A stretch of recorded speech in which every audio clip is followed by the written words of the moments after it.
This is the Drake Passage, often referred to as the deadliest stretch of water on Earth. At its worst, its waves can reach up to 60 feet or 18 meters tall. But that is just the beginning. Storms can go on for days, with waves arriving from all directions. There are countless videos detailing the insane conditions here and the thousands of sailors who've lost their lives trying to cross it. And so you would assume there are countless stories of the ships lost here, but details are actually not as available as you might think. So in this video, we're going to go over the Drake Passage and why it's so notorious, the few notable instances here, and the role played by Antarctica in these stories, and the somewhat mysterious reason why, despite thousands of lives lost, detailed accounts are hard to come by. As always, viewer discretion is advised. On the night of November 29, 2022, a cruise ship known as the Viking Polaris was partway through a treacherous crossing that every Antarctic voyage has to make, called the Drake Passage. The ship was heading northbound for Ushuaia, Argentina, after turning back from Antarctica, and the reason hadn't been ideal. One day earlier, during an excursion using inflatable Zodiac boats, one passenger was hurt and another had fallen into the water. The incident was serious enough that the cruise had to be disrupted to arrange a medical evacuation. By the time the ship entered the open waters near Cape Horn in Chile, everyone on board knew the trip south hadn't gone as planned, but they had no idea that things were about to get a lot worse. As the Polaris continued on its way, without warning, a massive wave slammed into the side of the ship. Inside several cabins, windows shattered inward and glass flew across the rooms. The ship also jolted violently, turning loose objects into projectiles before eventually settling back at an even keel. Inside one of the damaged rooms, a 62-year-old American woman was struck by debris and was hit with so much force that she actually died from her injuries. And in fact, 4 other passengers were also hurt but survived. Crew members rushed to secure damaged areas and treat the wounded while the ship continued on toward Argentina. By the next day, the Polaris reached Ushuaia, and from the outside, the ship looked ragged in some areas, but inside, the damage was much worse.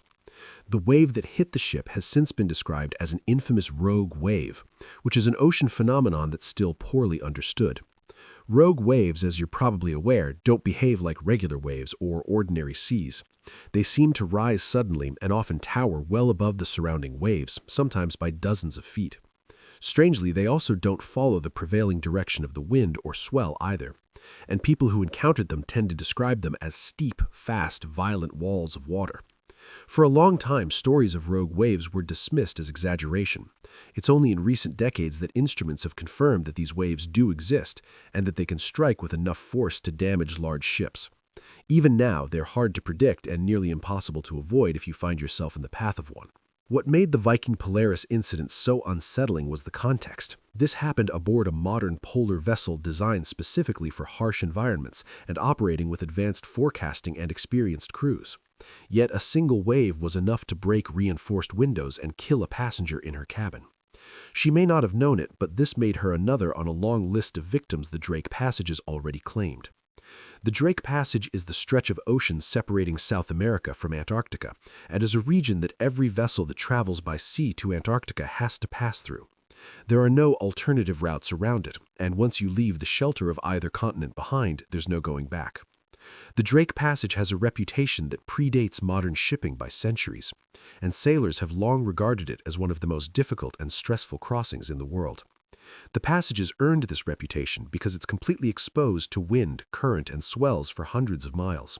Storms and ice can form quickly, as can extremely dangerous rogue waves. It's also one of the most energetic bodies of water on the planet, and the reason for that goes back millions of years. Long before any ship ventured that far south, Antarctica and South America were once connected. As the two land masses slowly drifted apart as a result of plate tectonics, a deep water channel opened between them. This created a powerful ocean current that circles the globe, which today is known as the Antarctic Circumpolar Current, and this current flows straight through the Drake Passage. What makes it different than any other current on Earth, though, is that nothing blocks it. There's literally no land in its path. It moves west-east around Antarctica, gathering strength as it goes, and when it squeezes through the Drake Passage, it accelerates. The sheer volume of water involved is also hard to grasp, and the amount that moves through this area every second easily dwarfs that of the Amazon River. The passage itself is also massive, stretching roughly 600 meters or 966 kilometers across and dropping to depths that average around 11,000 feet or 3,350 meters. That depth also matters because it allows enormous waves to form and travel long distances without losing energy. Then add in the prevailing westerly winds which blow hard and consistently there, and you get a system that is constantly violently churning. The weather also only makes things worse, as warm air masses from the Pacific meet with colder southern air, helping cyclones form that create havoc in the region. Storms can grow quickly and move fast, sometimes catching ships in conditions that deteriorate far faster than the forecast would suggest. And sea ice adds another layer of unpredictability to the Drake Passage. During the summer in the southern hemisphere, the passage is usually free of ice, which is when most ships attempt to make the crossing. As winter approaches, though, ice spreads northward from Antarctica, making the region almost impassable. With that said, though, even at the best times of the year, the Drake Passage is never really an easy crossing to make. Given all of this, it might seem logical to avoid the passage entirely. Historically, sailors had other options around South America, like the Strait of Magellan or the Beagle Channel. But while these routes offered some shelter from the open seas, they came with their own problems. These passages are narrow, wind shifts frequently, the tidal currents are strong, and there's little room for error. At least with the Drake Passage, captains would have the luxury of hundreds of miles of open ocean where a ship could maneuver. And this trade-off shaped centuries of decision-making. Also, if you were heading south directly toward Antarctica, the Drake Passage was just the practical route to take. And that's still true today. Interestingly, for centuries, European mapmakers debated whether there was open water south of the Americas at all. Many believed that the southern seas were blocked by land, or that any route through them would be impossible to navigate. That changed with the man the passage takes his name from, Sir Francis Drake. But he never set out to find a new ocean corridor. In 1578, while navigating the Strait of Magellan during his circumnavigation of the globe, one of his ships was blown far south by violent storms. What Francis and his crew realized from this mishap was that there was open water just below the tip of South America. And further, this hinted at a direct connection between the Atlantic and Pacific Oceans. Francis himself never sailed the route that now bears his name, but the discovery opened up the possibility of the passage's first crossing decades later. In 1616, a Flemish expedition successfully passed through the waters south of Cape Horn, proving once and for all that an open passage existed. Then, as global sea traffic increased through the late 1700s and early 1800s, more ships began venturing into the southern waters. Before the Panama Canal opened in 1914, the Drake Passage played a key role in global shipping. And for vessels moving between the Atlantic and Pacific, it was one of the few viable options. Whaling fleets also began working farther south in the 19th century, adding even more traffic to the stretch of ocean. And with that traffic came losses. Over time and with enough maritime activity in the region, the Drake Passage accumulated shipwrecks at a rapid pace. One of its most famous tragedies occurred aboard a ship called the San Telmo. Launched in the late 1780s, it was a full-size Spanish ship, armed with 74 guns and built for war. By 1819, Spain was struggling to hold on to its colonies in South America, and the San Telmo became part of that effort. In July of that year, the San Telmo departed Buenos Aires with orders to help reinforce Spanish forces in Peru, where independence movements were gaining ground. The San Telmo was in the deep waters by early September, moving through the Drake Passage. This was no doubt the most dangerous part of the journey, and somewhere in that passage, the San Telmo ran into severe weather. Exactly what happened is unknown, as there were no survivors or eyewitnesses to the event.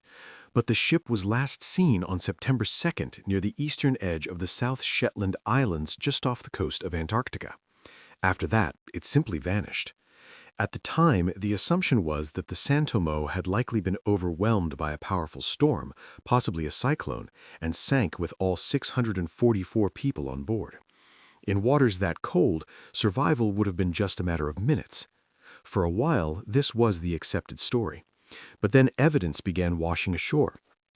About a year after the ship disappeared, sealers working near Livingston Island in the South Shetland Islands reported finding pieces of wreckage. Beams and other debris that clearly came from a large wooden ship started to appear on the beach. This was important because Livingston Island sits close to Antarctica, far south of where most sailing ships were expected to drift after a wreck, raising the possibility that at least part of the San Tomo had made it to the Antarctic region. For more than a century, the ship's fate remained uncertain, but in 1960, an Argentinian expedition found more remains of a shipwreck along the coast of Livingston Island. The structure and materials matched what would be expected from an early 19th century warship. And while debate still exists to this day, many historians and maritime experts believe that these remains belonged to the San Telmo. If this is correct, the implication is that some of those aboard may have survived long enough to reach land. This would have made them the first humans to set foot on Antarctica, only to die there cold and isolated. However, there are no journals or evidence of a campsite on the continent, though, so what really happened remains speculation. Another important part of the history of the Drake Passage is Antarctica. By the time the wreckage of the San Telmo began washing up, Antarctica was already becoming a mysterious and dangerous destination. The southern continent promised to push scientific discovery and the chance to push human limits farther than ever before. Getting there, however, meant crossing the Drake Passage every time. At the turn of the 20th century, this was still uncharted territory in a very literal sense. Large stretches of the Antarctic Peninsula hadn't been mapped, and even basic questions about it remained unanswered. This meant that expeditions heading south were sailing into an environment where rescue was next to impossible and communication with the outside world was non-existent. One of the ships that would test those limits was a Norwegian-built ship aptly named the Antarctic. Launched in 1871, the vessel started as a whaling ship and eventually transitioned into an expedition ship, joining the Swedish Antarctic expedition in 1901. The man leading the expedition was Otto Nordenskjöld, a Swedish geologist, and again, at the time, even seasoned explorers like Otto didn't fully understand what might lie ahead. But he planned to work methodically. He'd land a small party to overwinter and conduct surveys while the ship, under the command of Captain Carl Anton Larsen, supported them by sea. The plan was ambitious, but it wasn't necessarily a reckless one. The crew was more than capable with a ship that had proven itself in southern waters, and Carl was no stranger to navigating through thick ice fields. But even with all the preparation, the success of the entire venture depended on timing and conditions that no one could truly control. Once the ship made it through the Drake Passage and turned south, there would be no easy way back if things went wrong. As planned, Otto and a small party of crewmen were put ashore on Snow Hill Island in early 1902. There, they built a simple hut and prepared to overwinter while carrying out scientific work. The ship would leave them there, continue its work elsewhere, and return the following season to collect them. Once the ship sailed away, the 6 men on Snow Hill Island were completely cut off, and the winter that followed was a harsh one, even by Antarctic standards. Storms apparently tore through the area, destroying part of the hut and carrying away one of the party's small boats. Several of their dogs were also lost in a blizzard, but even so, the men managed to stay productive. They were well supplied, and when the worst of the winter passed, Otto and his companions set out on a long sled journey that would cover hundreds of miles as they surveyed the coastline. Afterward, they returned to Snow Hill exhausted but successful, and just in time for the date they expected the ship to reappear, but it never did. Unbeknownst to the land party, the ship had been fighting its own battle in the Drake Passage. During the summer of 1902 to 1903, the ship attempted to reach Snow Hill but found its path blocked by a heavy pack of ice off the northeastern coast of the peninsula. With no immediate way through, a risky decision was made. Carl left 3 men at Hope Bay near the entrance to the Antarctic Sound, with instructions to attempt an overland journey to bring Otto's party back. However, shortly after departing, the ice they intended to cross broke up and drifted out to sea, leaving open water in its place. Without a boat and unable to continue, they turned back toward Hope Bay, only to discover that the ship was also no longer where they expected it to be. While the party of 3 struggled on land, Carl continued searching for another route at sea. In doing so, though, the ship became trapped in ice. At first, there was hope that it might break free, but that didn't last long. Within weeks, the pressure of the ice on the ship became unbearable. 6 weeks after being frozen in, the crew was forced to abandon the ship entirely. Not long after that, the Antarctic was crushed and sank roughly 28 miles or 45 kilometers from land. Over the next 2 weeks, the crew hauled supplies across unstable ice floes as they shifted beneath their feet. The currents threatened to pull the floes out into open water at any moment, but eventually, after a final desperate day of rowing their lifeboats through freezing seas, they reached Paulette Island at the end of 1903. This timing couldn't have been more lucky. A violent storm swept across the island the following day, and had the men still been stranded on the ice, it's likely that none of them would have survived it. At this point, the expedition had fractured into 3 isolated groups. Otto and 5 others remained on Snow Hill Island, living in their hut while watching their supplies dwindle. The party of 3 at Hope Bay built crude shelters from rocks, scraps of wood, and tarps. They even insulated the ground of their shelters with penguin skins. Then finally, on Paulette Island, Carl and 13 crew members constructed a rough stone shelter of their own, roofing it with sailcloth and sealskins. For all 3 groups, penguins and seals were eaten for their meat, and their fat was burned for heat and light. As months dragged on, there was no way of knowing if anyone was coming to help them. Before leaving South America, Carl had left instructions with the Argentinian Navy that if the ship failed to return by a certain date, a search was to be organized.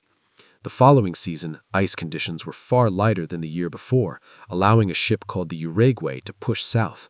On October 12th, Otto was out sledding when he spotted something in the distance. At first, he mistook what he was seeing for penguins, but when he drew closer, he realized that they were the party of 3 from Hope Bay. Upon meeting, it took Otto a moment to realize who they were, though. The men were apparently so filthy from months of burning penguin blubber that he barely recognized them. That same day as well, the Uruguay reached Snow Hill Island. As its officers were asking Otto if he had seen the rest of the crew from the Antarctic, Carl himself suddenly appeared at the hut with the others in his group, having just arrived from Paulette Island. After nearly 2 years of isolation, every single surviving member of the expedition was suddenly and unexpectedly reunited. In all, only a single man died during the ordeal, succumbing to heart failure with the Paulette Island group.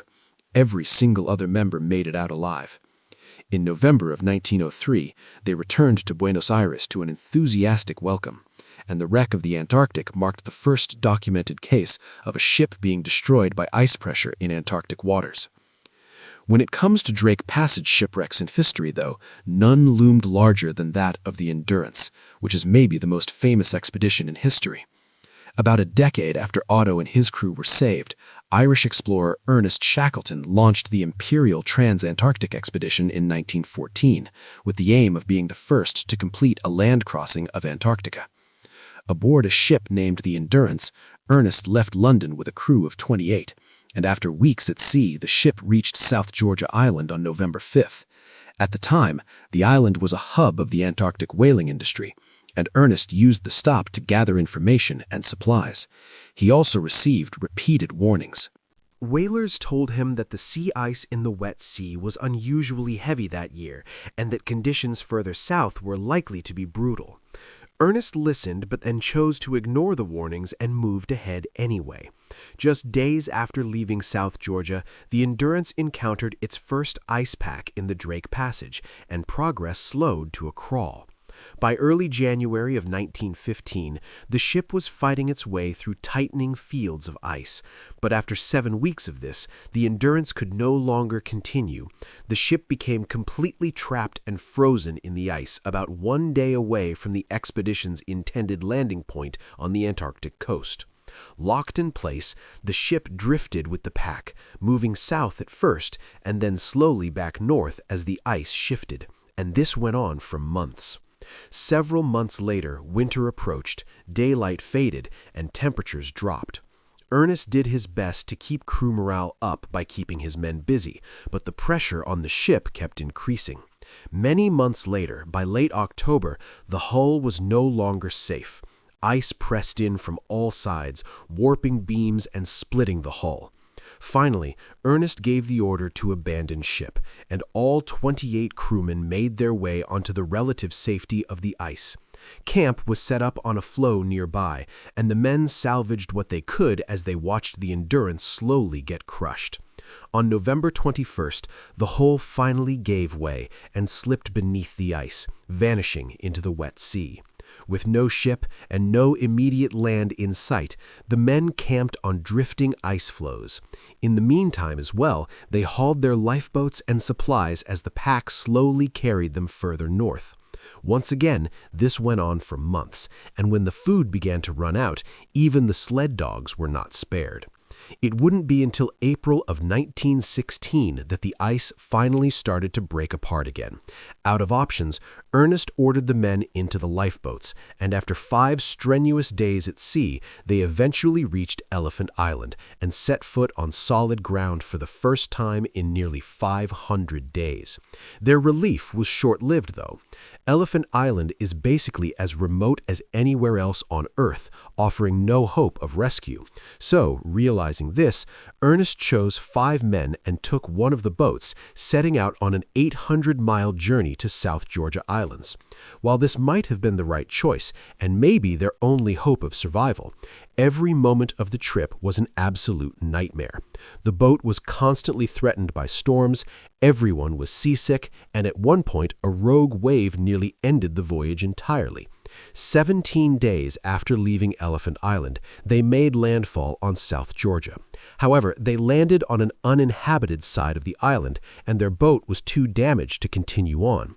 Ernest then chose 2 of the men to join him in walking across South Georgia on foot. Along the way, they climbed mountains and navigated a terrain no one had ever met before. Finally, after 30 hours of continuous travel, they reached the whaling station in Stromness, and rescue efforts began from there to save the rest of crew.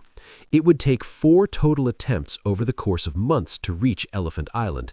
Ice blocked the first 3 tries, and by the time Ernest finally broke through on August 30th, 1916, the men he'd left behind were on the edge of starvation. Against all odds, though, every single one of them was brought back to safety alive.